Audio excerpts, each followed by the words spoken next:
वंदे मातरम। आप सबके इस गुरु माता पिता को मैं प्रणाम करता हूं, बच्चों को ढेर सारा प्यार और बुजुर्गों को राम राम।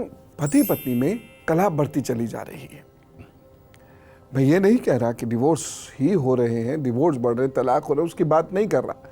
जहां नहीं भी है वह नौबत, वहां भी मतभेद बहुत है और इसका बहुत बुरा असर सबकी जिंदगी पे पड़ रहा है और घर में सुख, वैभव, श्री, लक्ष्मी, इन सब की कमी होती जा रही है। आज हम जो बात करेंगे वह उपायों पर करेंगे कि कौन से वह उपाय हैं जिनके करने से पति पत्नी के मध्य सामंजस्य उत्पन्न हो और मंगल जैसे विकट दोष भी शांत हो। पति पत्नी में लगातार कलह बढ़ती चली जा रही है। मैं ये बात नहीं कर रहा कि हर कलह डिवोर्स तक पहुंचती है, लेकिन कलह से जिंदगी खराब जरूर होती है और सबसे ज्यादा खराब होती है बच्चों की, जिनका कोई दोष भी नहीं होता है और आपको नहीं मालूम कि लड़ते हुए या कलहकारी माता पिता के जो बच्चे होते हैं, इनकी मेंटालिटी में या तो क्राइम होता है या डिप्रेशन होता है। तो आप जिनके लिए सब कुछ करते हैं, जिनसे सबसे ज़्यादा प्यार करते हैं, अपनी कलह में उनका भविष्य, उनकी मानसिकता ले डूबते हैं। आज मेरे पास कुछ उपाय हैं जो मैं आपको बताना चाहता हूँ।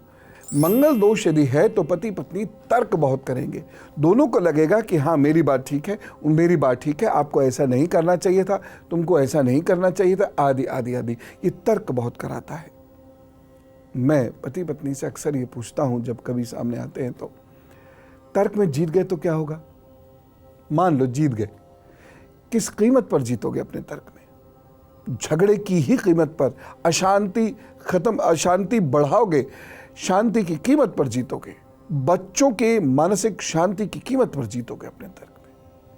ये तो बहुत बड़ी कीमत चुकाते हैं हम अपने तर्क को जीतने के लिए और यह धीरे धीरे धीरे धीरे तर्क इतना बढ़ता चला जाता है कि पति पत्नी की कलह बच्चों को प्रभावित करना शुरू कर देती है और कभी कभी तो दोनों एक दूसरे से तंग आ गए हैं ऐसा कहकर अलग रहने की भी सोचने लगते हैं। जिन लोगों को पित्त और वात की दिक्कत अधिक होती है और ख़ास तौर से जिनके शरीर में पित्त की परेशानी होती है, वह लोग दूसरों को जज बहुत करते हैं।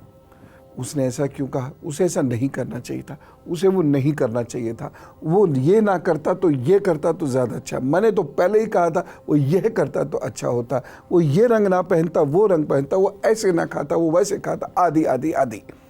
हम बहुत ज़्यादा जजमेंटल होते चले जाते हैं। बस यही खतरनाक है। क्यों हम दूसरों को हर वक्त जज करते रहते हैं, कटघरे में खड़े करते रहते हैं? जब दूसरा भी वैसा करना शुरू कर देता, झगड़ा होना लाजमी होगा ही होगा। अतः ऐसे लोग, बात फिर वहीं आती है, अगर पति पत्नी दोनों शांति चाहते हैं तो एक के चाहने से नहीं मिलेगी। तो दोनों लोगों को हर मंगलवार को एक दूसरे के हाथ में हाथ रखकर मूंग या अरहर की दाल का दान कर देना चाहिए। आप देखिएगा आपका घर सुधरना शुरू हो जाएगा।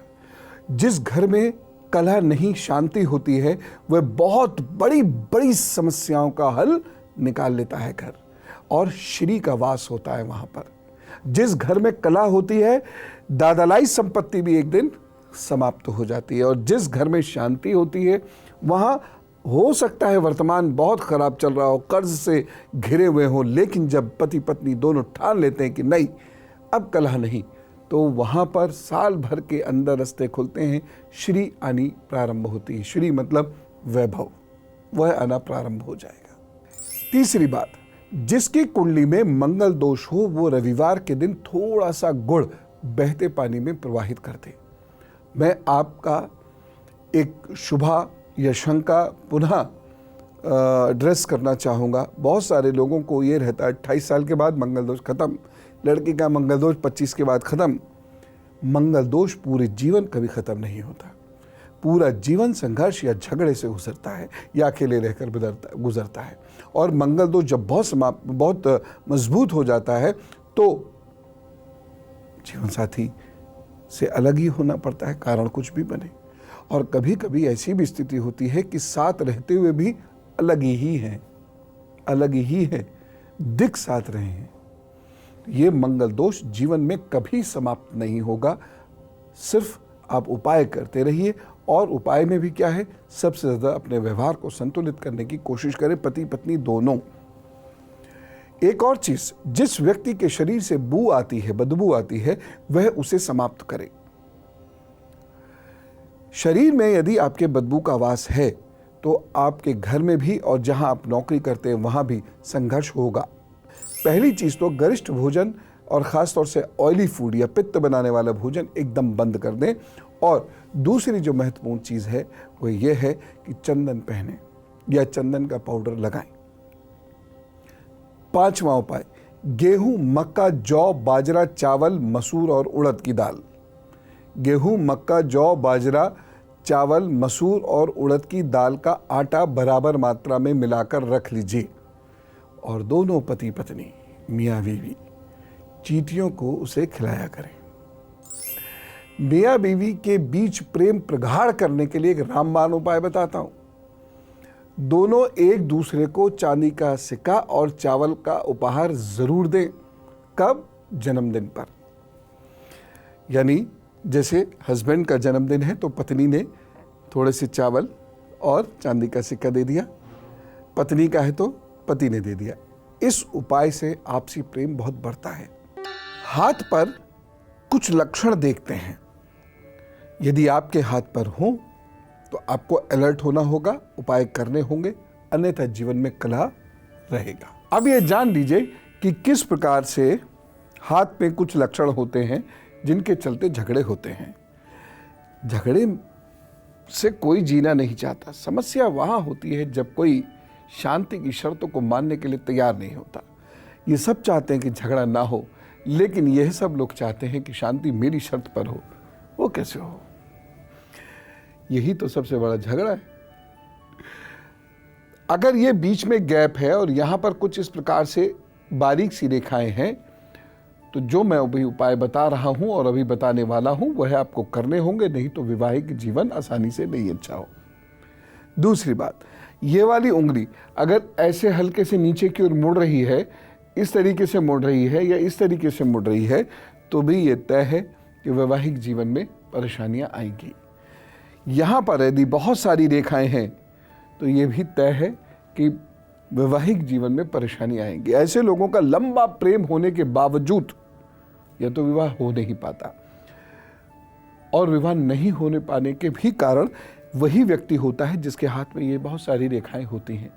सीधी सी बात है कि आप किसी पर ट्रस्ट नहीं करेंगे, किसी को ट्रस्ट देंगे नहीं और अपनी बात को आगे रखने की कोशिश करेंगे। लिहाजा ये मंगल आपको कभी भी विवाह या तो होने नहीं देगा, होगा तो उसमें कलह कराता रहेगा। परेशानियां तो हैं, लेकिन हम परेशानियों को शांत भी तो करना चाहते हैं, क्योंकि हम अच्छी जिंदगी जीना चाहते हैं। चलिए इन परेशानियों को शांत करने वाले उपाय जानते हैं। यदि आपके हाथ पर कुछ ऐसे संकेत हैं कि आपके जीवन साथी से आपकी तू मैं होती रहा करेगी, वैसे संकेत हों तो ये उपाय कर लें। शाम को दोनों लोग थोड़ा समय साथ बिताना शुरू करें। ये हो सकता है 6 बजे भी, 8 बजे भी, 9 बजे भी, लेकिन थोड़ा वक्त साथ ज़रूर बिताएं। कम से कम 1 कप चाय दोनों लोग साथ बैठकर पिएं और उस वक्त व्यक्तिगत बात मत कीजिए।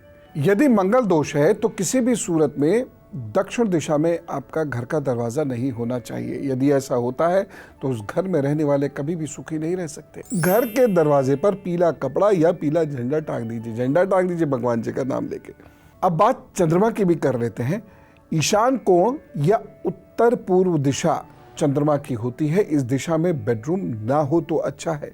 नवविवाहित दंपतियों को इस बात का खास ख्याल रखना ही चाहिए। एक और बात है, बेडरूम हर हाल में दक्षिण और पश्चिम की दिशा में ही हो। और अब गुरु मंत्र, यदि मकान की दीवारों में पेड़ उग रहे हो तो तुरंत उखाड़िए। बहुत सारे लोग डरते हैं, वहम करते हैं। कोई डर और वहम की जरूरत नहीं है। शास्त्र तो खुद कह रहा है, दीवारों के पेड़ जो उग रहे हैं, पौधे जो उग रहे हैं, निकाल के फेंकिए। तो शास्त्र की मानिए।